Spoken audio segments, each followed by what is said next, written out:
완연한 가을입니다. 계절 중 가을을 제일 좋아하시는 분들도 많으실 텐데요.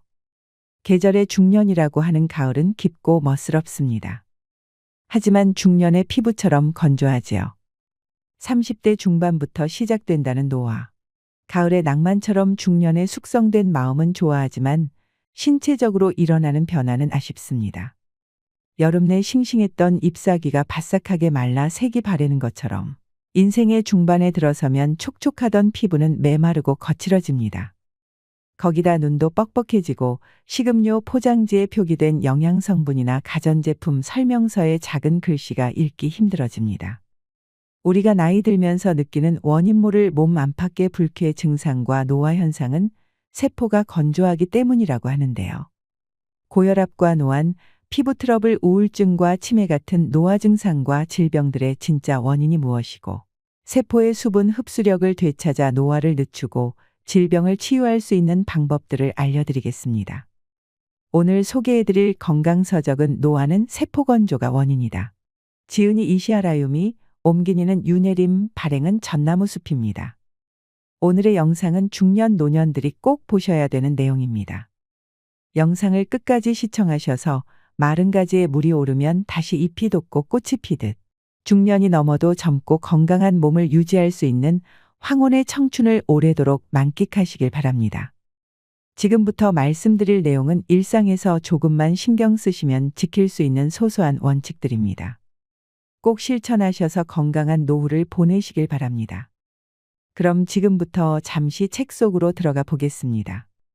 고대 그리스의 철학자 아리스토텔레스도 말했듯이 노화란 우리 몸이 차츰 건조해지는 현상이다. 지금 가지에서 딴 싱싱한 사과도 시간이 지날수록 껍질부터 말라 쭈글쭈글해지다가 결국 속까지 상한다. 인간이라고 다를 바가 없다. 촉촉하고 윤기 나던 피부는 나이가 들수록 메마르고 거칠어진다. 눈도 뻑뻑해지고 손끝에 물기도 말라 책장을 넘길 때면 손끝에 침을 묻히게 된다. 또 음식을 삼키다 목에 걸려 사례가 걸릴 때도 많다. 이게 다 몸속 세포가 건조해졌다는 증거다. 그뿐만이 아니다. 비만 오면 허리나 무릎이 아파온다. 또 유독 배와 턱에 군살이 붙는다. 기억력도 떨어져서 말하려는 단어가 입안에서만 맴돌 뿐 도무지 떠오르지 않을 때가 많다. 이런 현상들도 내장과 관절뼈, 심지어 뇌에 이르기까지의 세포가 건조해서 나타나는 것이다. 실제로 유아기 몸무게의 70%나 차지하던 수분은 나이가 들수록 점점 감소하여 성년기에는 60%, 노년기에는 55%에 지나지 않는다고 한다. 이것만 보더라도 몸이 더 건조해지지 않도록 하는 것이 노화를 늦추는 가장 효과적인 방법이라는 것을 알 수 있다. 이런 노화나 건조 현상은 20대를 넘으면 누구나 겪는다. 흔히 생각하듯 중년기나 노년기에만 해당하는 문제가 아닌 것이다. 생활 환경도 현대인의 몸을 건조하게 만드는 데 한몫한다. 지나친 냉난방 탓에 1년 내내 건조하게 지내다 보니 가습기 없이는 겨울나기가 힘들 정도로 목욕 방식도 달라져서 욕조에 물을 받아 느긋하게 몸을 담그기보다는 후다닥 샤워로 끝낼 때가 많다. 그러다 보니 몸을 충분히 덮이지 못해 냉증이 쉽게 생긴다. 몸이 차면 세포의 건조 상태가 더 악화된다. 이 같은 문제는 식생활에서 더 찾을 수 있다. 아침 식사로 많이 먹는 빵과 우유, 평소에 즐겨 먹는 열대 과일, 습관처럼 마시는 녹차는 모두 우리 몸을 차게 만든다. 이렇듯 자신도 모르게 몸을 차게 만들어서 세포의 건조를 부추기며 사는 모습을 보면 안타까울 뿐이다. 이런 생활 습관을 고쳐 몸이 건조해지는 것을 막으면 내장 기능이 활발해지고 피부도 촉촉해지며 노화도 느리게 진행된다. 주변을 보더라도 나이보다 젊어 보이는 사람들은 한결같이 활발하게 몸을 움직이기 때문에 몸에 늘 온기가 돌고 피부에도 윤기가 있다. 내장이나 뼈, 혈관의 세포가 건조해진 겉모습에만 영향을 미치는 것이 아니라 다양한 질병에 걸리기도 한다. 생활습관병이라고 하는 고혈압, 당뇨병, 고지혈증 등은 혈관의 내피세포나 췌장의 베타세포 같은 우리 몸의 세포가 비정상적으로 건조해진 결과 기능이 떨어져서 나타나는 질환들이다. 또한 치매라 불리는 인지증은 뇌세포가 건조해 쪼그라들면서 나타나는 질병이다. 특히 여성은 몸속 건조증을 치료하면 자궁과 난소의 기능이 활발해져 부종이나 심한 체중 증가 부인과 질환 갱년기 장애 등을 빨리 극복할 수 있다. 세포 보습으로 몸의 건조를 막는 것은 어렵거나 특별하지 않다. 식사와 목욕을 비롯한 평소의 사소한 습관 몇 가지만 바꾸면 지금 내 몸에 일어난 질병과 불쾌한 증상을 완화하고 노화를 늦추어 젊고 건강한 몸과 뇌로 바꿀 수 있다. 당신이 겪고 있을 몸의 건조 증상들, 누구나 나이가 들면 몸이 건조해지는 것들. 피부가 당기고 거칠어져서 자꾸 신경이 쓰이고 손가락 끝도 말라 책장을 넘길 때면 나도 모르게 침을 묻히게 된다. 그런데 건조 증상이 피부와 같은 몸의 겉에만 나타나는 것이 아니다. 음식이 목으로 잘 넘어가지 않아서 사례가 들 때도 많다. 특히 침 분비량이 적은 노인들에게 자주 있는 일인데 심한 경우에는 떡 같은 것이 목에 걸려 숨지는 일까지 일어난다. 몸이 건조해서 나타나는 노화 증상은 이 밖에도 여러 가지가 있다. 몇 가지 예를 들면 다음과 같다. 요즘 들어 뭘 좀 먹기만 하면 소화가 잘 되지 않아 속이 더부룩하고 술 마신 다음 날에는 어김없이 숙취로 고생한다. 눈에 띄게 뱃살이 찌기 시작하고 머리카락이 힘이 없이 푸석푸석하다. 탈모로 머리숱이 부쩍 줄었다. 날씬하던 종아리가 푸석푸석하고 굵어졌다. 이 같은 노화 현상의 원인은 다름 아닌 세포 건조에 있다. 생선을 말리면 수분이 날아가 껍질이 쭈글쭈글해지는데 이것은 우리 피부의 주름이 늘어난 상태에 해당한다. 나무가 시들면 속이 비는 것은 골다공증이 생기는 원리와 같다. 줄기를 자른 꽃은 시간이 지나면 생기를 잃고 바싹 말라 더는 물기를 빨아들이지 못하는데 이것은 지나치게 세포가 메말라 우리 몸이 수분을 흡수할 수 없게 되는 것과 마찬가지다. 우리 몸속에서 일어나는 이 같은 건조 현상을 그대로 두었다가는 언제 내 몸이 건어물이나 드라이 플라워처럼 될지 모르는 일이다. 혹 여러분도 다음과 같은 몸의 건조 증상에 시달리고 있지는 않는지 체크해 보길 바란다. 평소에 목이 자주 마른다. 비만 오면 몸 여기저기서 불쾌한 증상이 나타난다. 이유 없이 땀을 많이 흘린다. 유독 하체가 뚱뚱하다 등의 증상은 세포가 건조해 노화가 진행됐다는 증거다. 뇌 노화 역시 뇌세포의 건조는 위축이 원인이다. 뇌가 노화되지 않게 하기 위해 뇌세포의 건조를 막는 운동을 하는 것이 좋다. 특히 하체의 근육을 자주 사용하면 뇌로 가는 수분의 공급이 활발해지므로 인지증을 막는 데 도움이 된다. 허리나 무릎의 통증, 다리의 부종, 정력, 감퇴 같은 하체와 관련된 이상이 나타날 때는 특히 조심해야 한다. 신기능에 저하는 세포의 건조와 노화로 이어진다. 메마른 세포의 수분을 제대로 흡수하게 하려면 수분과 염분이 균형을 이룬 물을 마셔야 한다. 가정에서 쉽게 만들 수 있는 매실, 간장 같은 항노화 효과가 있는 음료를 이용하면 좋다. 과도한 물 섭취는 수독을 일으킨다. 수분 섭취에 대한 그릇된 상식 때문에 다음과 같은 습관을 가진 사람이 많다. 몸을 촉촉하고 생기 있게 하려고 매일 생수를 2리터 정도 마신다. 상쾌하게 잠을 깨기 위해 아침에 일어나자마자 찬물을 한 잔 마신다. 물이나 녹차를 병에 담아 가지고 다니면서 마신다. 이런 방법으로 수분을 섭취하면 오히려 노화를 재촉하게 된다. 몸의 건조가 노화에 적인 것은 분명하지만 그저 물만 마셔댄다고 해서 물이 세포까지 도달하는 것은 아니다. 바로 이 점을 오해하는 사람이 많다. 우리 몸을 젊고 생기 있게 하는 수분은 세포 속 수분이라는 얘기를 앞에서도 했다. 반면 수독을 일으키는 수분은 세포와 세포 사이나 위장 등 있을 필요가 없는 곳에 있는 수분, 즉 세포액이다.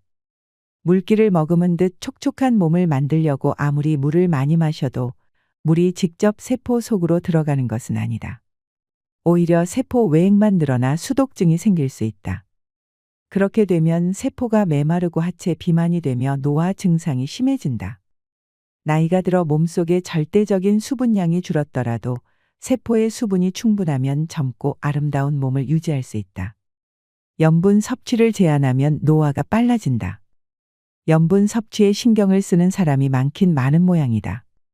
요즘 마트의 식품 진열대를 보면 저염된장이나 저염간장, 무염버터 등을 쉽게 찾을 수 있다. 그뿐만이 아니다. 라면이나 찌개를 먹을 때는 짠 국물은 남기고 젓갈이나 장아찌 반찬은 멀찌감치 밀쳐놓는다. 자반고등어도 저염이란 표시가 없으면 사지 않는다. 저염식에 길들기 위한 노력이 정말 눈물겨울 정도다. 하지만 안타깝게도 피를 맑게 하려고 수분을 많이 섭취하거나 고혈압을 염려해 무조건 싱겁게 먹는다고 해서 반드시 큰 효과를 볼 수 있는 것은 아니다. 예전보다 염분 섭취량이 상당히 줄었어도 고혈압 환자 수는 점점 더 늘고 있는 현실이 이를 말해준다. 또 뇌졸중 환자는 감소 추세에 있지만 뇌혈관에 혈전이 생겨 일어나는 뇌경색 환자는 늘어나고 있다. 게다가 암이나 심근경색, 당뇨병, 류마티즘 등의 질병은 염분을 제한하기 전보다도 오히려 큰 폭으로 증가하고 있다. 이런 현상을 보면 과연 염분을 모든 질병의 주범으로 몰아가도 괜찮은가 하는 의문이 든다. 염분은 원래 몸속에서 수분과 함께 기능한다. 우리 몸에서 나오는 눈물이며 땀, 콧물, 혈액이 모두 짜다는 사실로도 이를 알 수 있다. 미네랄이 몸에서 일정한 균형을 유지하고 염분은 수분과 함께 증가하거나 감소하기 때문에 몸속에서 염분만 줄이는 것은 불가능하다. 동양의학에서는 몸속에 남아있는 과도한 수분이 고혈압의 원인이라고 설명한다. 수분이 많아 묽어진 다량의 혈액을 온몸으로 보내려면 심장은 강한 압력으로 박동을 해야 한다. 그러니 혈관 내 압력이 높아질 수밖에 없는 것이다. 몸속의 염분이 몸 밖으로 나갔기 때문이 아니라 염분과 함께 기능하는 수분이 몸 밖으로 나갔기 때문에 혈압이 떨어지는 것이다. 이처럼 과도한 염분 제한은 노화를 향한 전력 질주나 다름없다. 피부 보습제는 세포 건조를 해소하지 못한다. 겨울이 되고 피부가 건조해지면 얼굴이 당기고 피부에 흰가루 같은 각질이 일어난다. 발 뒤꿈치도 갈라지고 거칠어져서 걸핏하면 스타킹 홀이 나간다. 심할 때는 밤마다 몸 여기저기가 가려워서 잠을 설치기도 한다. 이렇다 보니 많은 사람들이 목욕을 마치면 얼른 보습크림부터 챙겨 바르고 틈만 나면 얼굴에 생수나 화장수를 뿌린다. 피부 건조가 심해 주름이나 잡티가 생길까봐 음식으로 섭취할 수 있는 콜라겐을 약 먹듯이 복용하는 사람도 있다. 덩달아 화장품 회사들도 보습 기능을 앞세운 다양한 종류의 화장품을 앞다투어 내놓고 있다. 이처럼 현대인들은 피부가 건조해지는 것을 막으려고 많은 노력을 기울인다. 그런데 피부 보습에는 온갖 정성을 들이면서 혹시라도 화장이 지워질까봐 땀 흘리는 것을 꺼려하거나 땀 냄새가 신경 쓰여 땀 분비를 억제하는 약재를 사용하기도 한다. 이런 모순 때문에 피부 노화, 피부 세포의 수분 보유력을 높여라. 노인이라도 건강한 사람은 남녀를 불문하고 피부가 매끄럽고 윤기 있다. 반대로 20대 여성 가운데도 피부가 거칠고 메마른 이들이 많다. 그래서인지 보습에 좋다는 로션이며 크림 등을 2중, 3중 겹쳐 바르고 보기에도 부담스러운 두터운 화장으로 맨 얼굴을 감추는 사람들이 있다. 촉촉한 피부를 위해 나름 애를 썼는데도 그마저 효과가 없다면 어떻게 해야 할까? 느긋하게 욕조물에 몸을 담그거나 사우나에서 기분 좋게 땀을 흘리고 났을 때 모습을 한번 떠올려 보자. 분명히 몸 밖으로 수분이 많이 빠져나갔는데도 웬일인지 피부는 촉촉하고 매끈하다 푸석푸석하던 얼굴은 붓기가 빠져 탄력이 생기고 턱선도 날렵해진다. 이처럼 목욕 등으로 몸이 따뜻해지면 우리 몸에서 수분 조절을 주관하는 신장도 따뜻해진다. 그 결과 신장의 기능이 활성화되어 몸속에 불필요한 수분이 신속하게 배출된다. 이와 같은 피부 본연의 힘이 발휘되도록 한다면 인위적인 보습에 의존하지 않더라도 젊은 피부를 유지할 수 있다. 체온이 올라가면 세포 노화를 막는다. 그 방법에는 워킹으로도 부담 없이 체온을 올릴 수 있다. 걷는 것은 몸에 큰 부담을 주지 않으면서 누구나 쉽게 할 수 있는 운동이다. 주로 하체의 근육을 사용하기 때문에 체온이 오르고 신장으로 가는 혈류가 좋아져서 소변량이 많아진다. 다시 말해 걷기만 해도 몸속에 불필요한 수분을 배출해서 노화를 늦출 수가 있다. 하루 1만 보 이상 걸으면 동맥경화를 예방할 수 있다는 연구 결과도 있다. 스쿼트는 워킹과 마찬가지로 주로 하체의 근육을 사용하여 실내에서도 할 수 있는 간단한 운동이다. 제자리에 있어서 무릎을 굽히고 앉았다 일어서는 그런 동작을 반복하면 근육이 단련되고 혈액순환이 잘 되어 체온이 오른다. 30년간 시달린 요통을 스쿼트로 이겨낸 남성 환자가 있다. 필자의 병원을 찾았을 때 그는 다리가 가는 체형의 진통 주사도 듣지 않을 만큼 통증이 심했다. 그는 조심스럽게 스쿼트를 시작해 차츰 횟수를 늘려나갔다. 이렇게 1년간 꾸준히 계속했더니 하루에 150회 이상은 거뜬히 할 수 있게 되었고, 마침내 30년 동안 그를 괴롭혔던 허리 통증은 말끔히 사라졌다.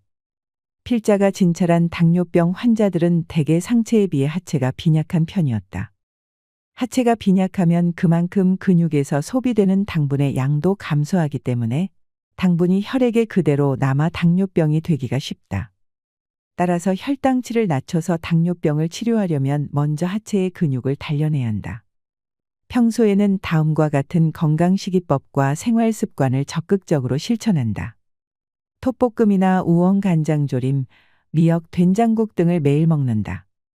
양파의 글루코키닌 성분이 혈당 수치를 낮추고 미역의 풍부한 식이섬유가 혈당 상승을 억제한다.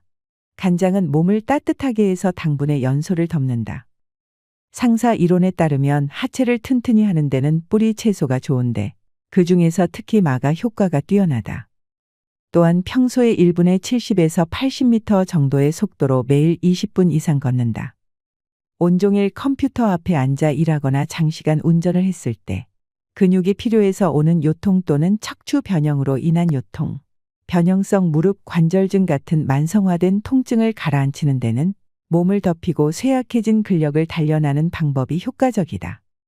심장과 소장은 우리 몸에서 암이 생기지 않는 부위이다.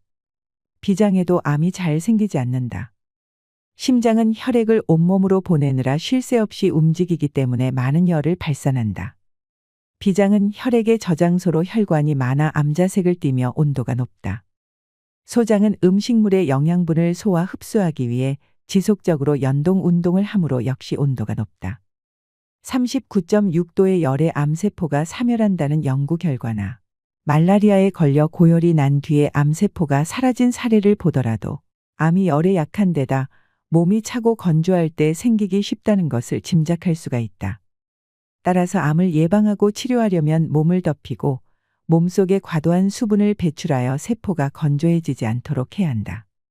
한편 육류나 달걀, 우유, 버터 등으로 대표되는 서구식 식사를 즐기게 된 이후로 폐암이나 대장암, 유방암 같은 서구형 암은 물론이고 전체 암 환자도 늘어났다. 암을 예방하려면 지금부터라도 몸을 따뜻하게 하는 한식을 중심으로 먹고 식사량도 평소 먹던 양의 60에서 70% 정도로 줄여야 한다. 피부 세포의 수분 보유력을 높이는 데는 마토란, 오크라 미역, 생청국장, 말버섯, 굴, 해삼관자, 조림무, 조림가자미의 살을 발라내 국물과 함께 그릇에 담가식히면 생선의 젤라틴 성분이 굳어 묵 같은 상태가 된다. 겉은 미끈거리고 끈적거리는 식품이 좋다. 이들 식품에 들어있는 점액 성분인 루틴이 피부를 촉촉하고 탄력 있게 만들어준다. 이런 식품을 자주 먹으면 세포의 수분 상태가 정상으로 회복되므로 피부의 건조 증상도 차츰 좋아질 것이다. 피부 세포를 촉촉하게 하는 것이야말로 피부를 젊고 생기 있게 만드는 가장 효율적인 방법이다.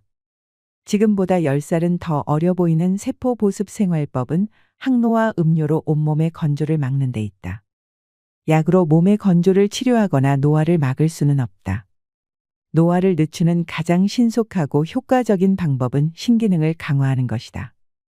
지금부터 설명하는 건조를 막는 항노화 음료는 신기능을 촉진하여 피부와 내장뼈, 모발, 뇌에 이르기까지 온몸이 건조해지지 않도록 막는 효과가 뛰어나다.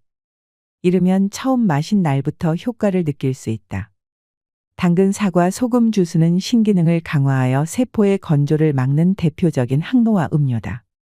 만드는 방법은 당근 2개, 사과 1개를 깨끗이 씻어 껍질째 그대로 믹서기에 갈아 즙을 짜낸다. 사과와 당근의 껍질은 되도록 깎지 않고 그대로 사용한다. 짜낸 즙에 소금을 적당량 넣고 잘 섞어 씹듯이 천천히 마신다. 동양의학의 상사이론에 따르면 인간의 하체는 식물의 뿌리에, 상체는 땅 위로 나와 있는 잎이나 줄기, 꽃에 해당한다. 따라서 하체에 있는 신을 강하게 하는 데는 식물의 뿌리가 효과가 있다. 인삼이나 오가피 같이 뿌리를 약용하는 생약은 대개 큰 병으로 몹시 쇠약해진 신체 회복을 돕거나 허약체질 노쇠를 개선하는 데 쓰인다. 식품 중에서는 뿌리 채소가 신기능을 강화하는 데 좋다. 신은 신장과 생식기, 비뇨기를 포함한다. 신기능이 활발해지면 몸에서 불필요한 수분이 빠져나와 몸 상태가 좋아지고 노화 현상이 감소한다. 특히 몸을 따뜻하게 하는 난색을 띠는 당근은 과도한 수분으로 인해 몸이 찬 사람에게 아주 좋다. 과일 중에서 사과는 원산지가 북쪽 지방이고 색도 붉어 몸을 차게 할 염려가 없다. 당근과 사과에 소금을 더하면 앞서 설명한 대로 수분과 염분이 균형을 이루게 되므로 더 효율적인 세포에 수분을 공급할 수 있다. 당근, 사과, 소금 주스의 효과는 이미 서양의학에서도 검증된 바 있다. 30여 년 전에 필자는 난치병 치료로 유명한 스위스 취리의 베너 병원에서 자연요법을 공부한 적이 있다. 이 병원은 1879년에 개원한 이래 육류와 달걀, 우유 같은 동물성 식품 대신 통밀빵이나 채소 절임식품, 꿀 등의 자연식품과 다양한 물리요법을 이용해 난치성 질환을 치료해 왔는데 특히 아침마다 마시는 당근 사과 주스가 식이요법의 중심 메뉴였다. 당시 원장으로 있던 블러시 박사는 당근 사과 주스에는 우리 몸에 필요한 비타민과 미네랄이 130여 가지나 들어있다고 설명했다. 당근은 채소 중에서 미네랄 함량이 으뜸이고 사과에도 비타민과 미네랄이 풍부하다. 게다가 당근을 사과와 함께 갈아 마시면 당근 특유의 향이 약해져 영양뿐만 아니라 맛도 한결 좋아진다. 병원에서 당근 사과 주스의 효과를 알게 된 필자는 지금까지 날마다 아침 식사 대신 마시고 있다. 맛도 좋지만 평소에 잤던 설사가 멈추고 바쁘게 일하면서도 늘 활기차고 피부도 건강한 걸 보면 당근 사과 주스의 효과를 톡톡히 보고 있는 셈이다.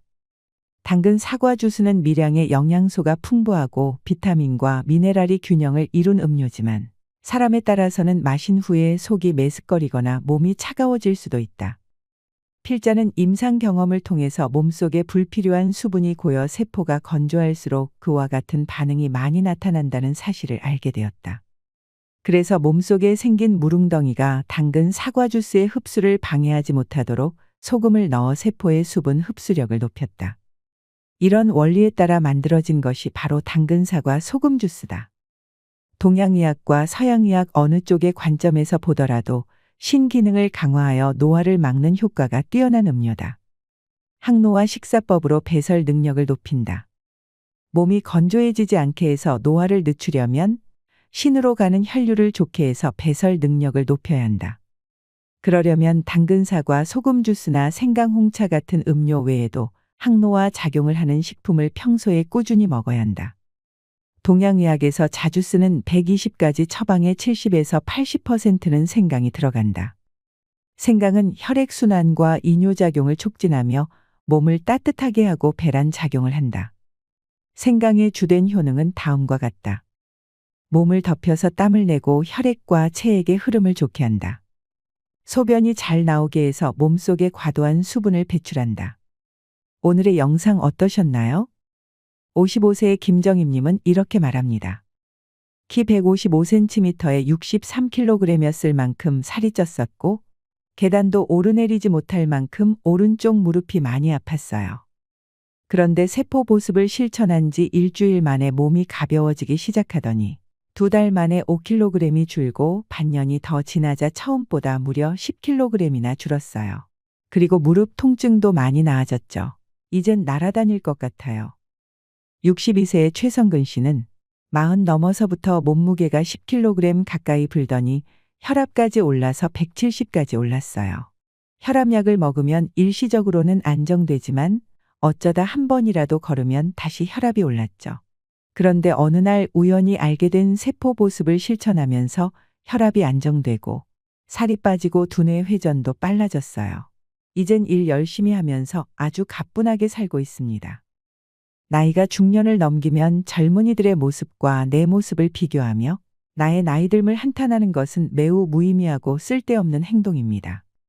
나는 내 나이대에서 가장 아름답고 건강하게 그 모습을 유지하면 됩니다. 노화는 누구에게나 공평하게 다가오는 것이고 그 속에서 차이를 두고 싶다면 이왕 늙어가는 거 아름답게 늙어가기 위한 노력을 하면 됩니다. 모든 것은 내 마음먹기에 달린 것이지요. 일상의 사소한 노력이 건강에 큰 영향을 미칠 수 있습니다. 앞에서 설명한 건강식이법을 꾸준히 실천하면 몸속에 불필요한 수분이 배출되어 건조했던 몸이 촉촉해지고 노화의 속도도 늦춰질 것입니다. 작은 실천들이 모여 건강이라는 큰 보상으로 돌아온다는 것을 새삼 깨닫게 되면서 이제라도 세포 보습을 시작하자는 다짐을 하게 됩니다.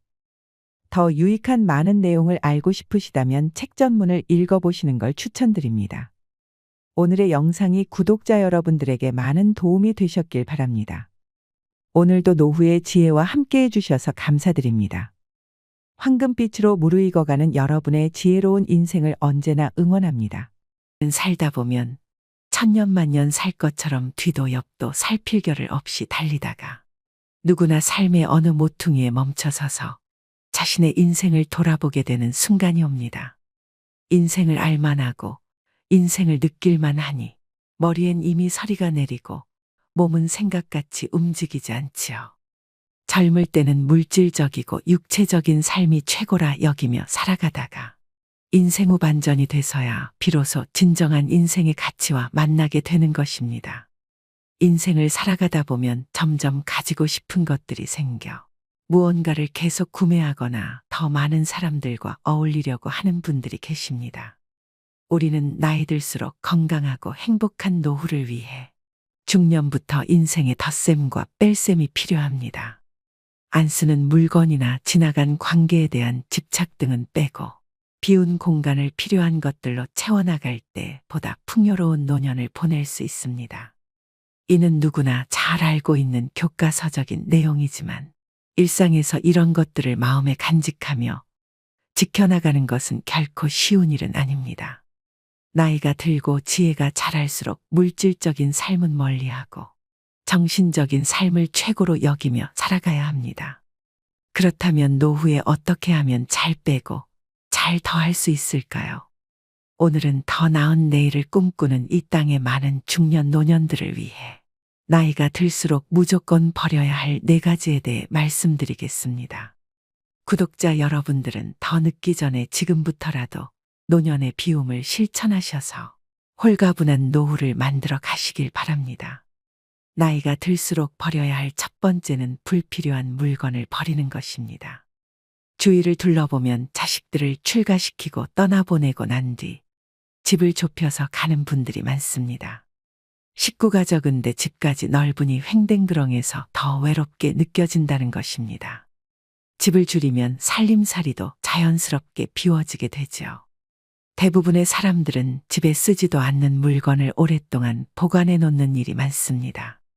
어느 날은 제대로 정리하겠다고 마음먹으면서 막상 정리를 시작하면 버리는 것도 말처럼 쉽지가 않은데요. 놔두면 언젠가 쓸 것 같은데 이건 비싸게 주고 샀는데 이건 추억이 있는데라며 버리지 못하는 이유도 다양합니다. 이런 이유로 하나둘씩 챙겨두다 보니 슬그머니 또 자리를 차지합니다.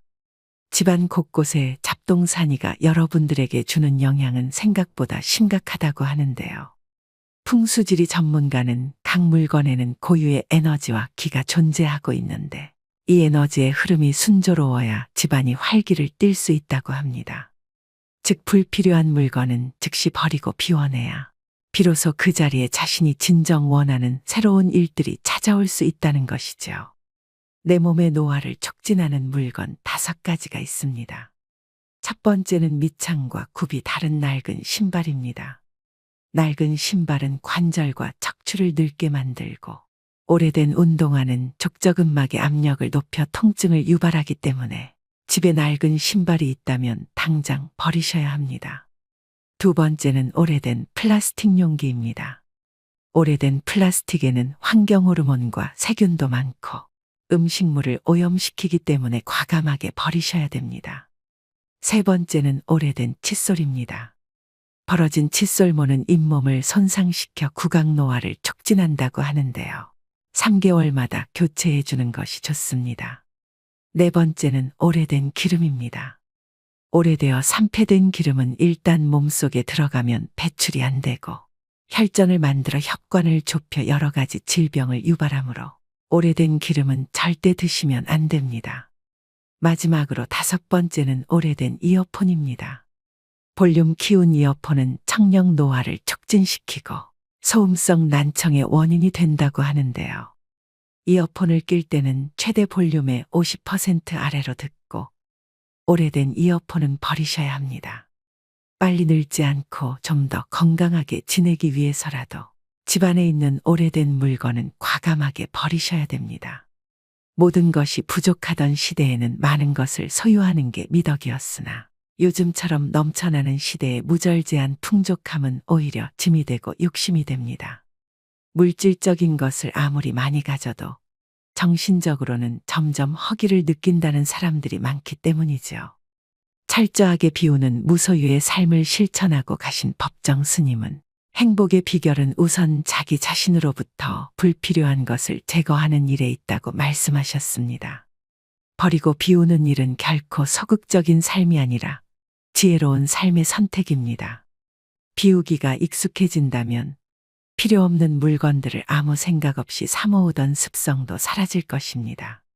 그리고 노후에는 소유보다는 이런저런 경험에 더 많은 시간을 들이셔야 됩니다.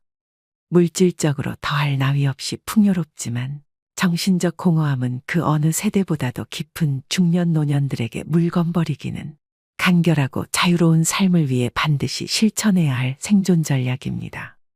더불어 나이가 들수록 더 단촐하게 더 가볍고 명료하게 살기 위해서는 늘 자신의 것을 비우고 살아야 하는지도 모릅니다. 나이가 들수록 버려야 할 2번째는 앉아있는 시간을 줄이셔야 됩니다. 여러분은 하루에 얼마나 오랜 시간 앉아서 생활하시나요? 나이가 들수록 덜 앉고 더 많이 움직이셔야 되는 것은 모두가 알고 계실 텐데요. 60세가 넘어 하루 10시간 넘게 앉아 있으면 치매에 걸릴 확률이 높아진다고 합니다. 치매가 아니더라도 장시간 앉아 있는 사람은 하루 종일 몸을 움직이는 사람보다 당뇨병이나 심장마비 위험이 높고 하체 비만 등의 발병하는 위험이 증가한다는 연구가 있는데요. 자식들이 출가하고 나가게 되면 억지로라도 움직였던 몸은 그냥 앉아서 TV를 보는 시간의 하루 일과 중 대부분을 차지할 것입니다.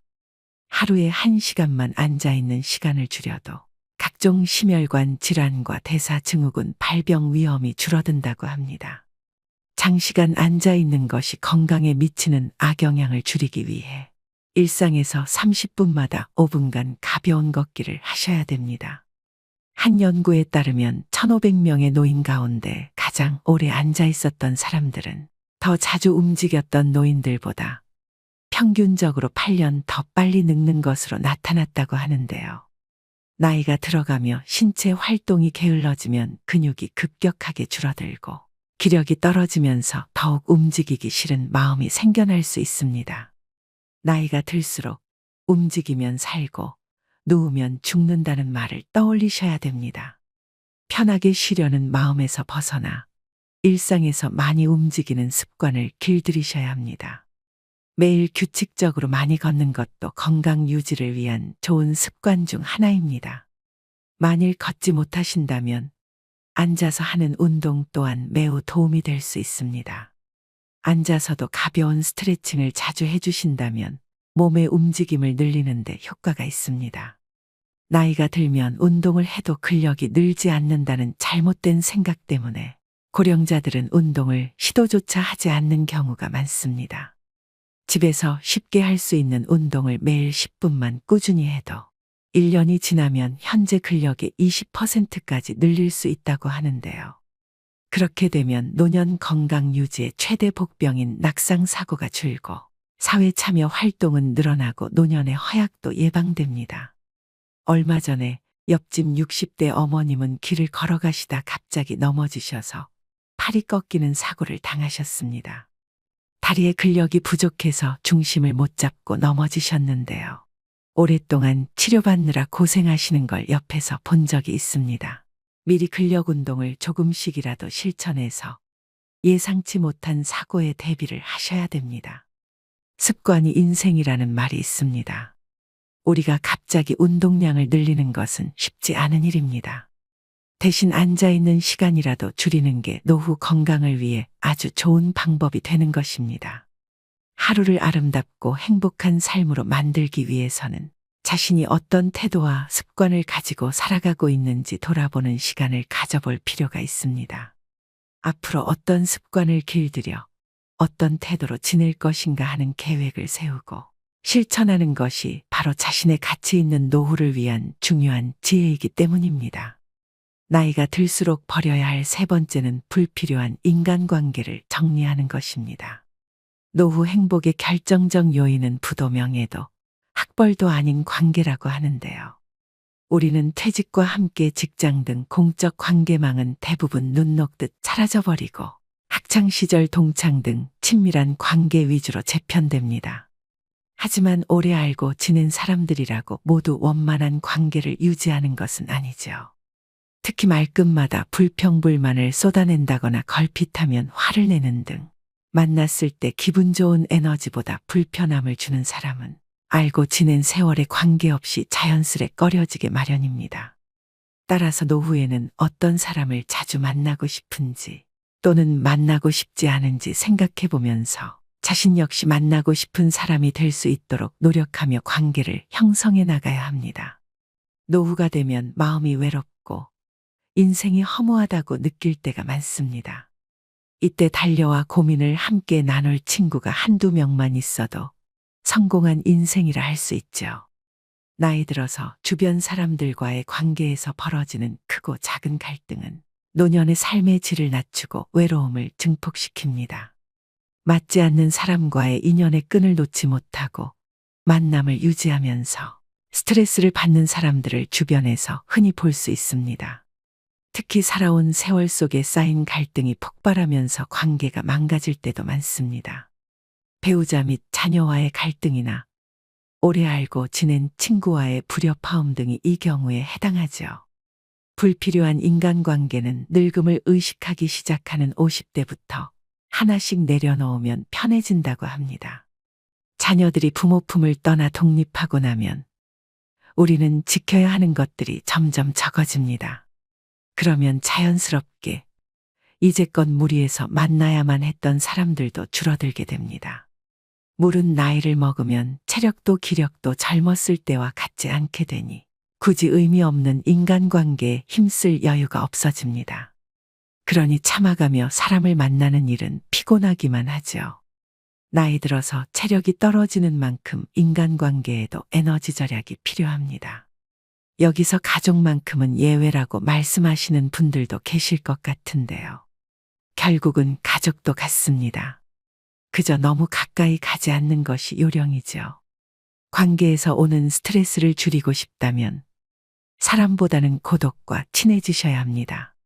악기 배우기나 그림 그리기, 운동 등 취미 활동을 하면서 혼자만의 뜻깊은 하루하루를 보낸다면 내적 자존감도 덩달아 상승하게 됩니다.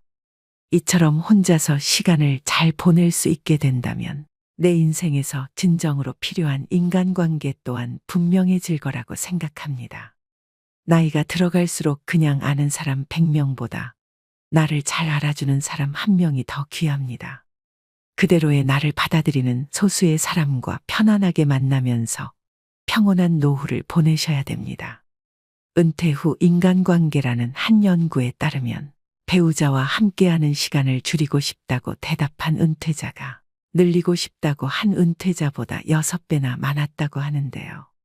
이 같은 문제들을 비추어 볼 때 은퇴 후에도 원만한 대인관계를 유지하려면 삐걱대는 관계를 정비하는 것도 중요합니다.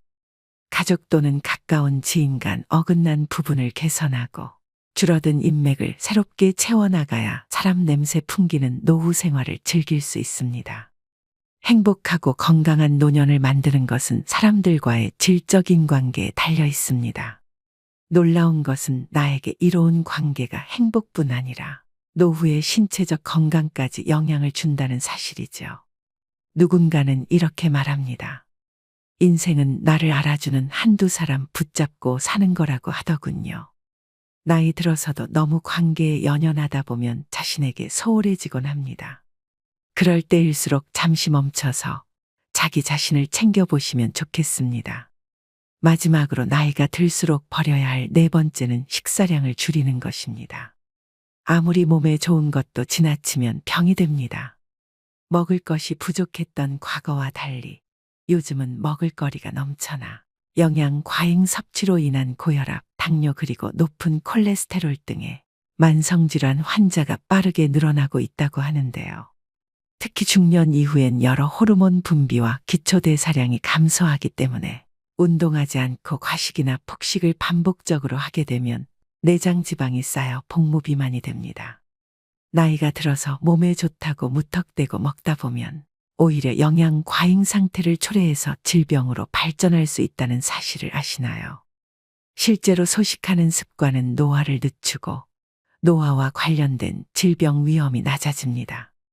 소식을 하면 뇌 세포의 활동이 활발해질 뿐 아니라 체중이 5%만 줄어도 허리와 무릎에서 느끼는 부담과 통증도 사라지고 목과 어깨도 가벼워집니다.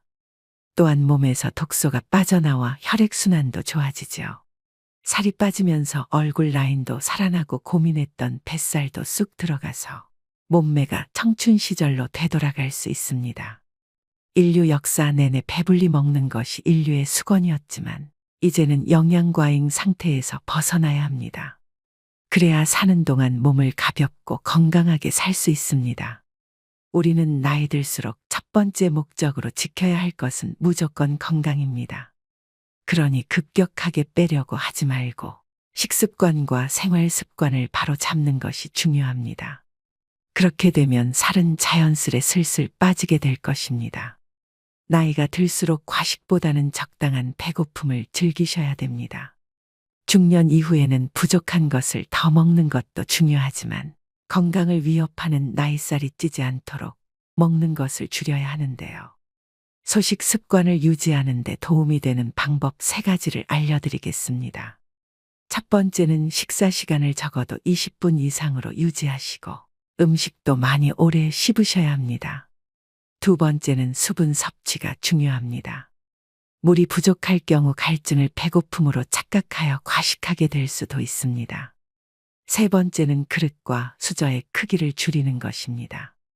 처음부터 밥을 반 덜어놓고 먹고 작은 그릇을 이용하여 음식을 담습니다. 이처럼 나이가 들수록 먹는 것을 줄이는 것은 건강의 첫걸음입니다.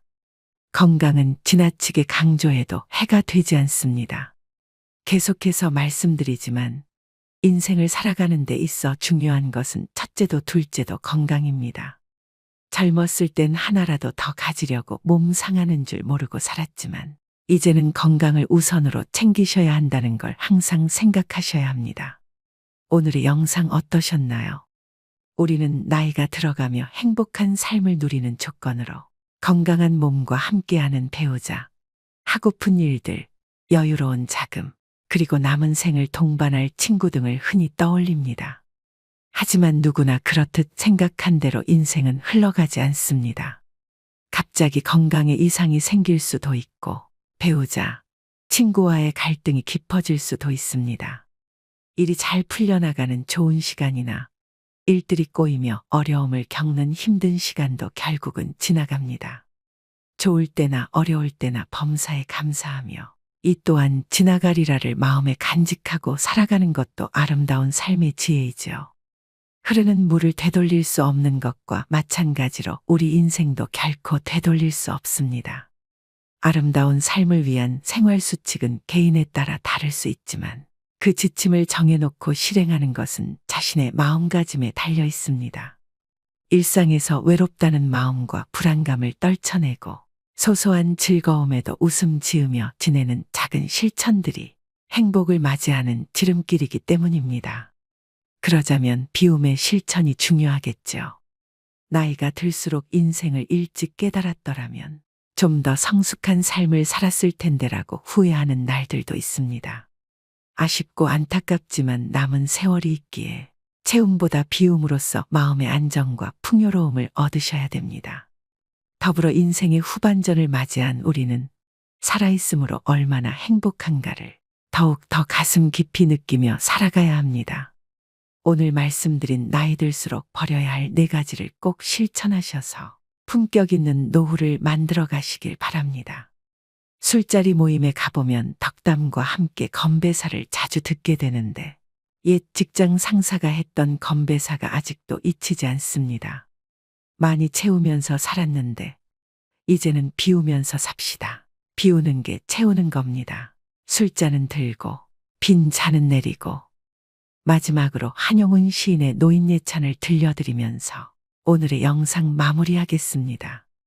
여보게, 저녁놀 붉게 으스러지는데 늙은 몸에 무슨 짐을 그리도 무겁게 지고 가는가. 인생길은 다시는 되돌아올 수 없는 일방통행로. 가다가 컬컬하면 허름한 주막에 들러 막걸리로 목도 축이고 얼큰해지면 주모와 한바탕 농도 걸어보고 까짓것 그럴싸한 존재의 이유도 없이 이 풍진 세상에 태어난 것을 요만큼 살다가 가는 것도 다행 아닌가. 빈손으로 왔다가 빈손으로 가는 인생. 따져보면 그리 믿질 것도 없지 않은가.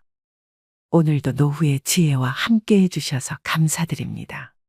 황금빛으로 무르익어가는 여러분의 지혜로운 인생을 언제나 응원합니다. 노후를 대비하고 사회 참여를 지속하기 위해 또 건강한 신체와 정신을 위해서는 은퇴 후에도 재취업이 반드시 필요한데요. 영상을 클릭하신 분들 중엔 나이 먹고 무슨 자격증에 재취업이야 라고 생각하시는 분들도 분명 계시리라고 생각합니다. 하지만 노후라고 다르지 않습니다. 대한민국이 고령화 사회로 진입하면서 퇴직 후 인생 2막의 설계가 화두로 떠오른 지는 이미 오래전입니다.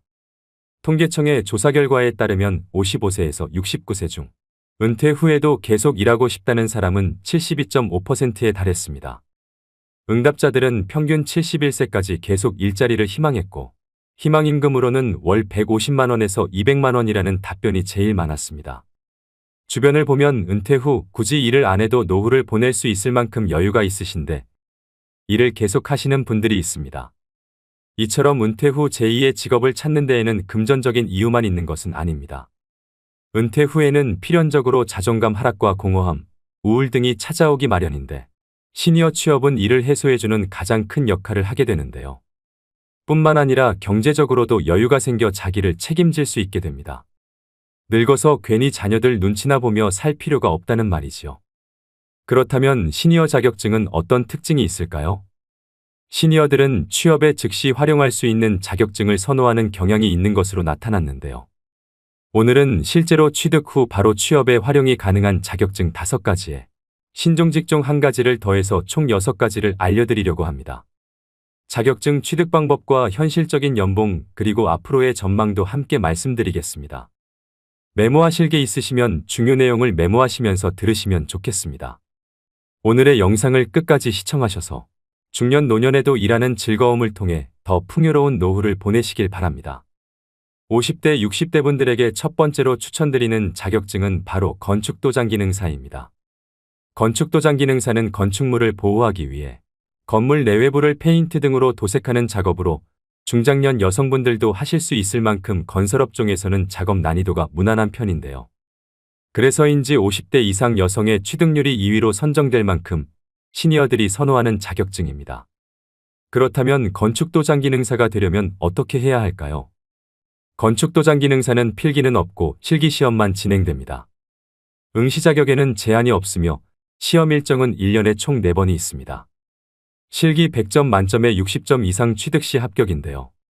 합격률은 약 60%에 가까운 합격률로 높은 편에 속합니다.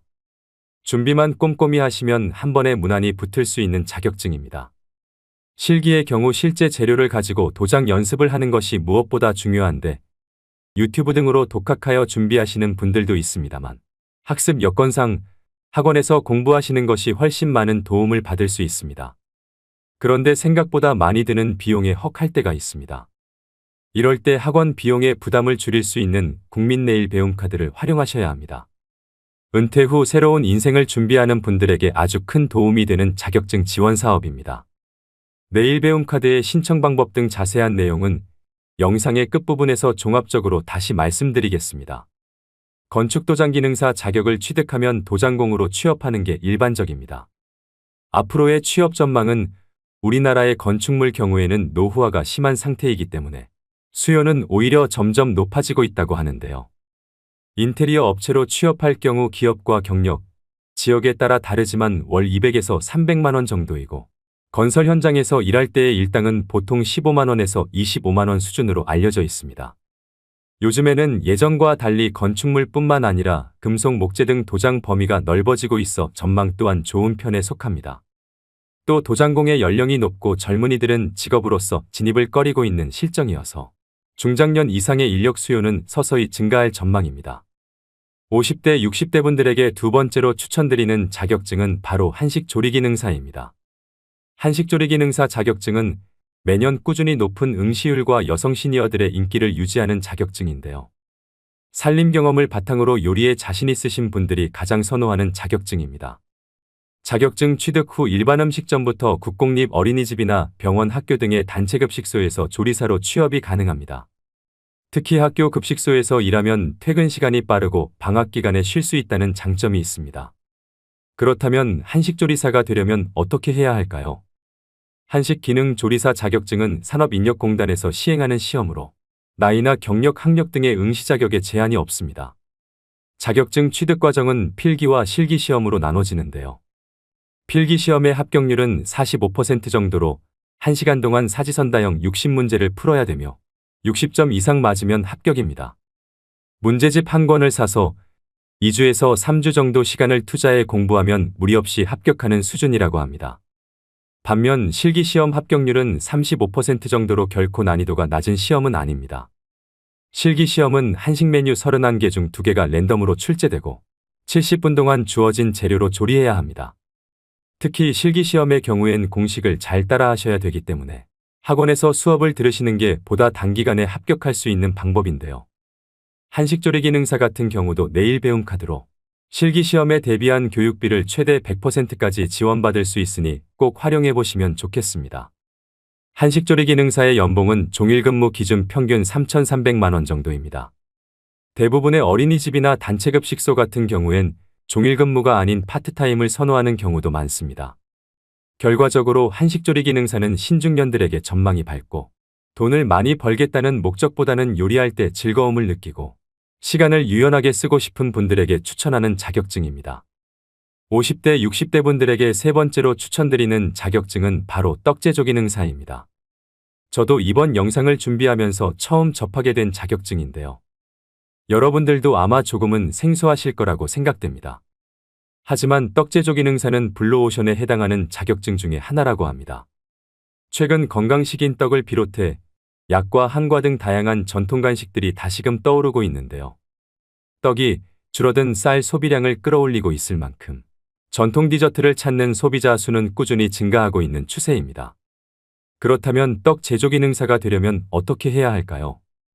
떡 제조기능사는 한국산업인력공단 주관으로 진행되는 시험으로 시험 일정은 1년에 4회입니다. 필기시험은 사지선다형으로 총 60문항을 60분 동안 풀어야 합니다. 한식조리기능사와 건축도장기능사와 마찬가지로 100점 만점에 60점 이상이면 통과됩니다. 필기시험 합격률은 75% 정도로 높은 편에 속하지만 현재 연도가 거듭될수록 합격률이 조금씩 낮아지는 걸로 봤을 때 그만큼 난이도가 조금씩 올라가고 있는 추세입니다. 필기의 경우 독학으로 공부하셔도 크게 어려움 없이 합격이 가능합니다. 실기 과목은 떡제조 작업형으로 2시간 동안 시험이 진행되며 맵쌀떡과 찹쌀떡 중 한 종류만 출제가 되는데요. 실기 역시 100점 만점에 60점 이상이면 합격입니다. 실기 시험 합격률은 약 50%로 필기보다 다소 낮은 것을 확인할 수 있는데요. 실기를 좀 더 꼼꼼히 준비하셔서 시험장에 들어가야 할 필요성이 있겠습니다. 떡 제조기능사 역시 실기 준비는 내일 배움 카드를 활용하시면 학원에서 수강이 가능합니다. 떡 제조기능사 평균 연봉은 3천만 원 초반 수준인데요. 떡은 한번 배워놓으면 관련 업종을 창업할 수도 있고 카페 곁들인 메뉴로도 낼 수 있다는 메리트가 있기 때문에 전망은 밝은 편입니다. 50대, 60대 분들에게 네 번째로 추천드리는 자격증은 바로 방수기능사입니다. 방수기능사는 말 그대로 건축물에 물이나 습기가 스며들지 않게 하기 위해 지하도나 지붕, 벽, 욕조 등의 방수 작업을 하는 자격을 의미합니다. 육체적으로 작업 난이도가 높지 않은 직업인데요. 건축물의 신축 공사가 많을 때 인기를 끄는 자격증이어서 최근에 매년 3만 명 이상이 시험을 봤던 인기 직종 중 하나입니다. 그렇다면 건축도장기능사가 되려면 어떻게 해야 할까요? 방수기능사는 건축도장기능사와 마찬가지로 필기 없이 실기시험으로만 이루어져 있어 큰 부담 없이 편하게 준비 가능하며 100점 만점에 60점 이상이면 합격입니다. 실기시험 시간은 2시간 10분이며 아스팔트 시트지를 재단하고 순서에 맞게 부착하는 작업이 진행됩니다. 합격률은 약 50% 정도로 무엇보다 2시간 10분 안에 작업을 마쳐야 하기 때문에 몸에 익숙해질 때까지 실습을 충분히 해야만 취득할 수 있습니다. 방수기능사 또한 한국산업인력공단 주관 시험이고 내일 배움 카드 이용이 가능합니다. 방수기능사의 평균 연봉은 3,200만 원 정도입니다. 방수공사는 90% 이상이 신축공사이며 일부가 보수공사이기 때문에 신축공사의 증감에 따라 영향을 많이 받습니다. 최근 건설 경기가 서서히 회복되면서 방수기능사에 대한 고용도 서서히 증가할 전망입니다. 50대, 60대 분들에게 5번째로 추천드리는 자격증은 바로 요양보호사입니다. 고령화 시대에 꼭 필요한 인력으로 주목받는 자격증인데요.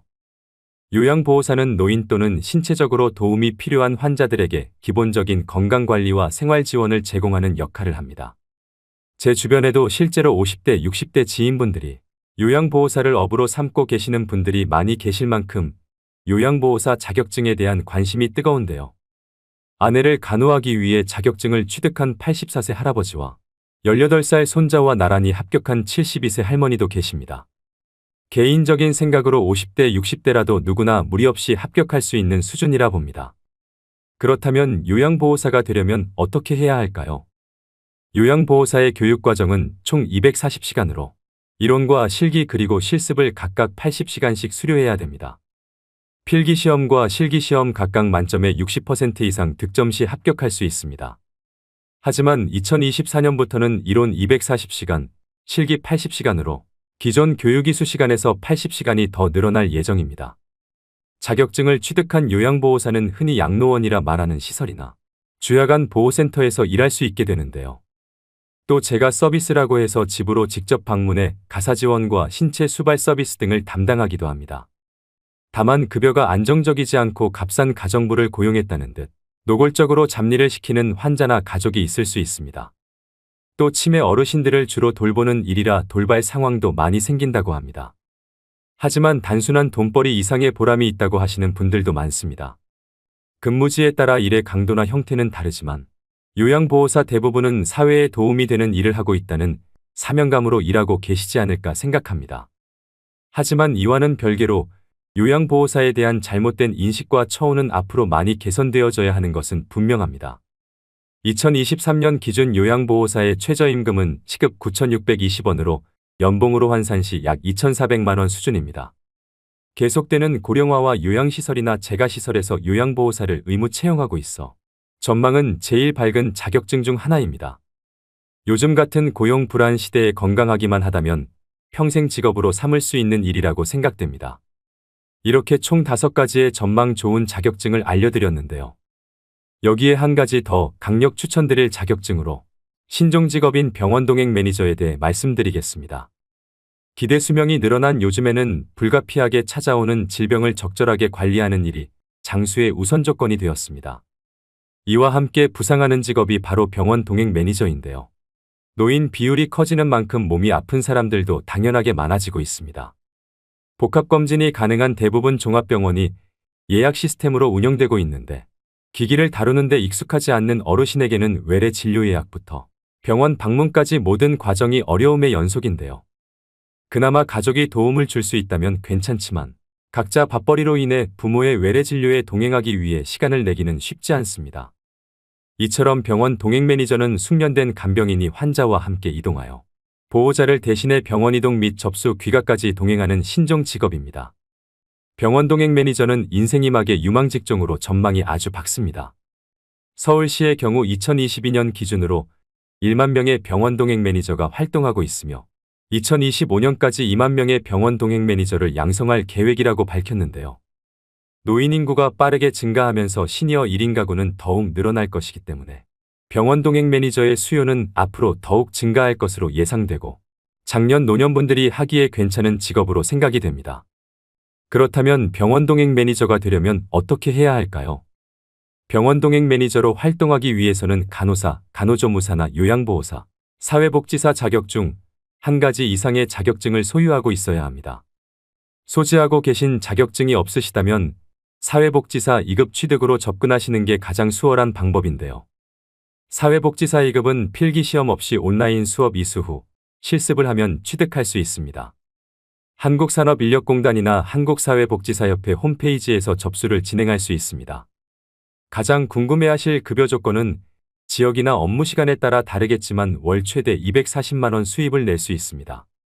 평균 시급은 2만 원 수준으로 모든 서비스는 기본 2시간 이상 제공되기 때문에 한 번 병원 동행 시 최소 4만 원을 받을 수 있습니다. 근무 시간을 여유롭게 사용할 수 있고 업무 강도도 무난한 편에 속하기 때문에 하루빨리 자격증을 취득하셔서 제2의 직업으로 삼아보시면 어떨까요? 그렇다면 말씀드린 5가지의 기능사 자격시험은 어디에서 신청할까요? 한국산업인력공단 사이트인 큐넷 사이트에 접속하셔서 원서 접수를 진행하셔야 합니다. 설명드린 자격증마다 말씀드렸다시피 국민배움 체험카드를 100% 활용하셔서 취득하셔야 비용을 최대한 아낄 수 있습니다. 신청 방법은 가까운 고용센터를 방문하시거나 HRD.net 홈페이지를 통해 신청이 가능한데요. 지원 금액은 300만 원이 기본이고 최대 500만 원까지 지원받을 수 있습니다. 지원 범위 내에서 전체 훈련비의 45에서 85%가 국비 지원이 됩니다. 아무래도 어르신들은 컴퓨터로 신청하는 것은 어려움이 있을 수 있기 때문에 언급해드린 자격증 취득에 의사가 있으신 분들이라면 자녀에게 도움을 요청하시거나 그마저도 어렵다면 고용센터에 방문해서 자세한 상담을 받아보시는 것이 좋겠습니다. 오늘의 영상 어떠셨나요? 영상을 보시고 이렇게 말씀하시는 분들도 계실 겁니다. 일이야 계속 하고 싶지요. 하지만 나이 든 사람을 누가 써준답니까? 라고 하시며 일자리를 구할 생각조차 하지 않는 분들도 많을 거라고 생각합니다. 자격증을 취득해도 나이 때문에 일자리를 구하기 힘든 현실이라고도 말씀하십니다. 저는 이 의견이 맞는 말인 것 같기도 하지만 또 틀린 말이기도 한 것 같은데요. 일자리를 구하지 못하는 것은 나이 때문만이 아닙니다. 쉬운 일만 찾거나 이미 지나버린 자신의 전성기만 생각하고 눈높이를 낮춰 일자리를 구하지 않기 때문인 경우가 더 많습니다. 하늘은 스스로 돕는 자를 돕는다고 했습니다. 노후에도 일을 계속하겠다는 의지가 있으시다면 스스로 변하고 일자리를 얻기 위해 노력하셔야 합니다. 내가 과거에 무엇을 했느냐가 아니라 현재 내가 어떤 상황에 있고 앞으로 어떻게 살아갈 것인가를 정확히 인식하는 것이 중요합니다. 노후의 일자리를 위해 명심해야 할 것이 있습니다. 용기 있는 자가 일자리를 얻는다. 두드려라. 그러면 열릴 것이다. 마지막으로 구독자 여러분들이 이미 취득하셨거나 공부 중이신 자격증, 그리고 제2의 직업으로 삼고 계신 일이 있으시면 댓글로 공유해 주시면 감사하겠습니다. 또 궁금하신 질문을 댓글로 남겨주시면 성심성의껏 답변 드리도록 하겠습니다. 오늘도 노후의 지혜와 함께 해주셔서 감사드립니다. 황금빛으로 무르익어가는 여러분의 지혜로운 인생을 언제나 응원합니다.